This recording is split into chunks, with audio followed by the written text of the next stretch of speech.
Monsieur le cardinal, bonjour. Bonjour. Vous êtes ici à Lourdes en compagnie de très nombreux Belges. Oui, Alors oui. pourquoi pensez-vous ce lieu de pèlerinage touche-t-il autant les pèlerins, mais aussi nos compatriotes?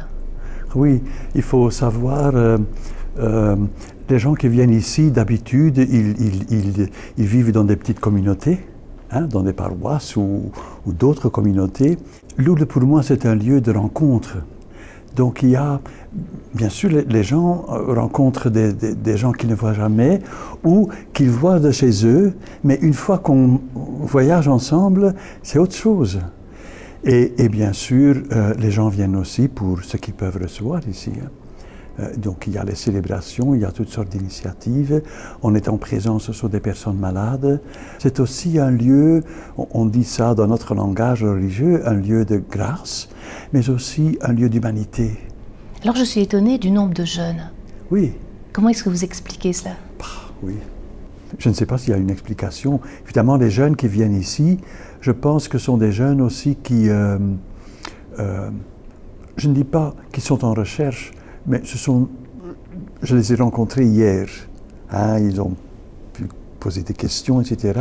Je leur ai parlé un peu de Charles de Foucault et de la petite communauté de Tibérine, hein, la communauté trappiste. Et puis on a eu un échange, mais c'était l'occasion de me poser des questions, mais c'était vraiment un partage. J'étais un peu étonné. Ce sont des gens qui sont en recherche, qui font leur chemin,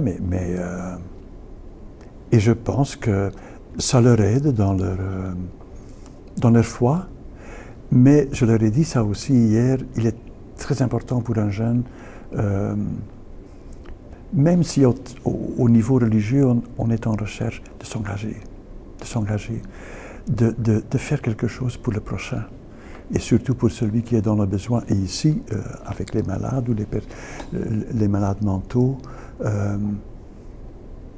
j'ai été impressionné, oui, par la qualité de ce qu'ils disaient, de leur chemin, de leur recherche. Bon, oui. Et quand êtes-vous venu à Lourdes pour la première fois? Est-ce que vous vous en souvenez? Bon, pour la première fois, j'avais 9 ans. Je me rappelle encore, je cherche encore toujours quand je suis ici l'hôtel, mais je ne le trouve pas.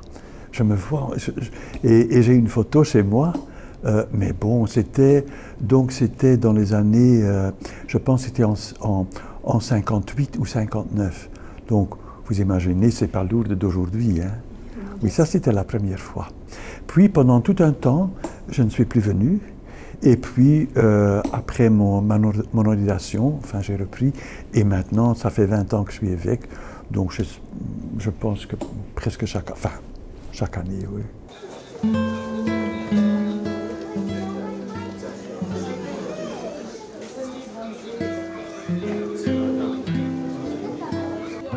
Alors selon vous, un pèlerin moderne, en 2022, qu'est-ce que c'est? Je pense qu'il y en a, ne sont pas tous les mêmes, hein. Ne sont pas le pèlerin moderne. Il y a des gens qui ont une foi, je dirais avec tout mon respect, une foi très traditionnelle et qui viennent ici, qui ont une dévotion.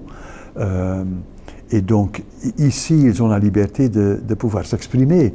Il ne faut pas se gêner ici, hein, parce qu'on est chrétien.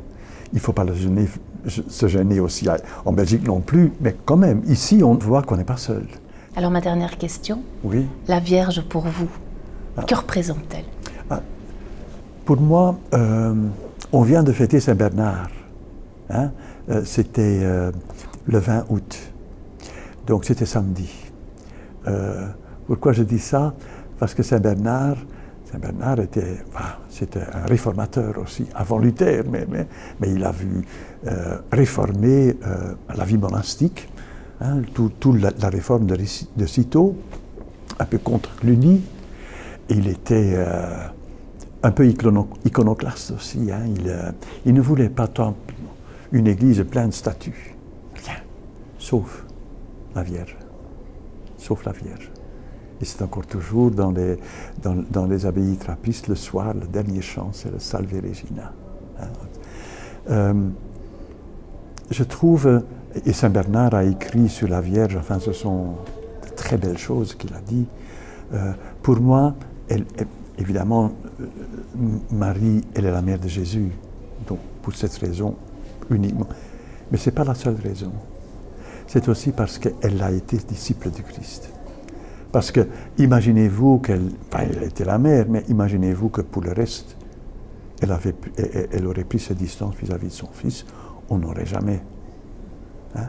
Elle a porté le Christ dans son corps, mais aussi dans son âme. Hein? Et donc, elle est parmi les disciples du Christ, elle est la première. C'est elle qui a dit, pour pouvoir rendre possible toute l'œuvre de salut de Dieu, c'est elle qui a dit oui. Et donc, mais en ce sens-là, elle ne remplace pas le Christ, hein. Mais elle est de notre côté, notre mère, et est la première qui intercède pour nous. Non, je crois que c'est déjà dans le...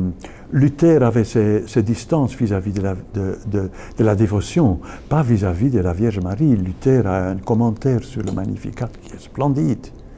Mais donc, mais du côté catholique et dans l'orthodoxie, Marie est... oui, elle est la première après le Christ. Oui, oui, oui. Merci beaucoup, M. le Cardinal. Merci à vous. Merci.